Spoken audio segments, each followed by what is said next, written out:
96% alcohol.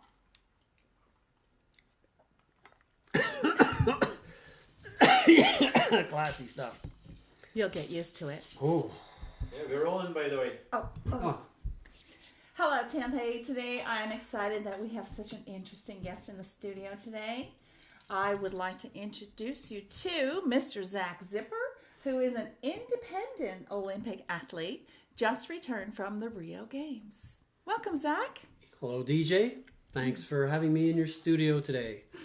And I bet I know the first question that you want to ask me is, why do I call myself an independent Olympian? Right? Well, yes, I do actually, but I'd like to first tell you how happy I am to have another intelligent person in the studio today. You're welcome. So, Zac, tell me, why are you an independent Olympian?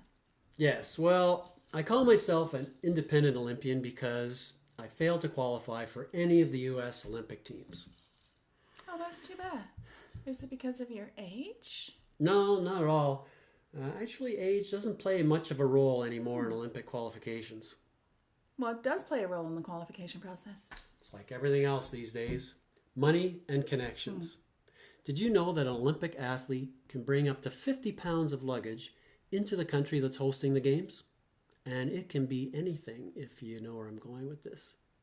I do know, and that can be a very lucrative business. Yes. So tell me, how did you feel when you found out that you didn't qualify for the team? Rage, disbelief, shortness of breath, temporary blindness, and a full body rash is basically all the stuff associated with experimental doping. My sponsors are pharmaceutical companies, and they manufacture a wide variety of performance-enhancing drugs for athletes. But don't you think that doping is a form of cheating? No, not at all. Doping allows even the most mediocre of athletes that once-in-a-lifetime chance to be like a Usain Bolt, if only for just a moment. The kidney failure and erectile dysfunction, well, that's a small price to pay for achieving that feeling. Believe me. I know where you're coming from. I used to have to drink heavily in college just to feel beautiful. Well, you see, you understand the importance of doping, unlike some sports officials. Actually, all of them.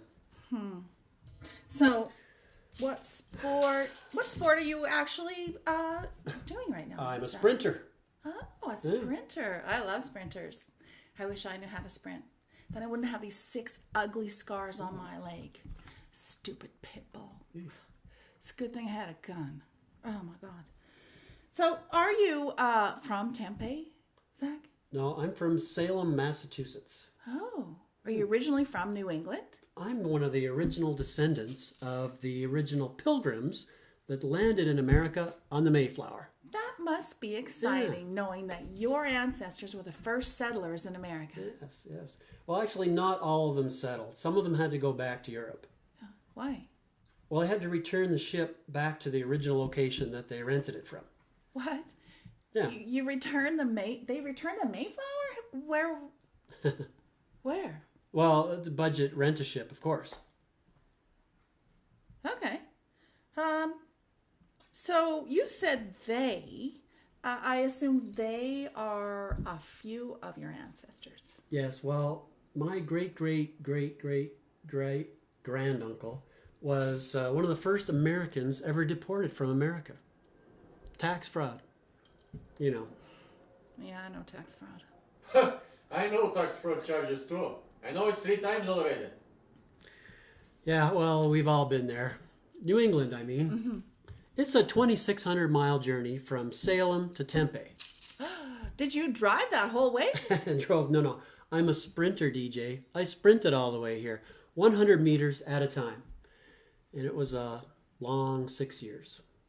That's quite the accomplishment, I think. So, if you didn't qualify for any of the teams, then how did you end up in Rio? Well, basically, I represented New England in Rio. Okay. However, they wouldn't allow me onto the actual Olympic site, but they couldn't stop me from running through the streets. Unfortunately, Rio's not a very good city for sprinting, and I probably knocked out, I don't know, 14 or 1,500 people while I was running there. So you were running through the streets of Rio, knocking people out. That sounds like fun. Why'd you return to the U.S.? Return? Yeah, good luck with that. I was deported, kind of like my great-great-great-granduncle. For tax fraud from Rio? Actually, tax fraud isn't a good enough reason to get deported from Brazil these days. Apparently, though, they're not very sympathetic about those who streak naked through the streets of Rio de Janeiro, knocking people down, especially if one of them happens to be the mayor. So you were sprinting naked? Yes, I always sprint naked. It's more aerodynamic. It makes me faster. They call me the Flash. Aerodynamic. Okay then. Yes. So where did you get those medals from then, Zach? I'm glad you asked me, DJ. This one, actually I bought that in a pawn shop somewhere in Montana. And this one I won in a poker game. I believe it was with some hobos. And, this one, yeah, this one I collected from an actual bald eagle's nest. You stole gold from a symbol of the United States of America. Should I ask? You could, but probably shouldn't. No. Look, it's 11 o'clock. It's time for my push-ups. What? Yeah. Oh. Let's see here. One. Two. God's sake. Let me help you. Three. Are you okay? 3 in a row. It's a personal best. Man, I gotta keep my arms in shape too, DJ. Sometimes I get tired when I'm sprinting and I wind up crawling. Sometimes even rolling if it's like on a hill. But I'm always on the move, DJ. Right now, I gotta go. I'll see you later. Thanks. What? Hey, wait, Zach. Dragan, I like this guy. He's got energy. He understands the importance of being naked and aerodynamic. And, oh my gosh, you need to go and get him and bring him back here, please. Dragan, go get him. Yes and no. What do you mean yes and no? I say yes because people want to hear yes. And I am a people pleaser. And say no because that's my answer. I ain't chasing naked man again. Court order, you know. Hey, he's right. It's 11 o'clock. Time for a nap.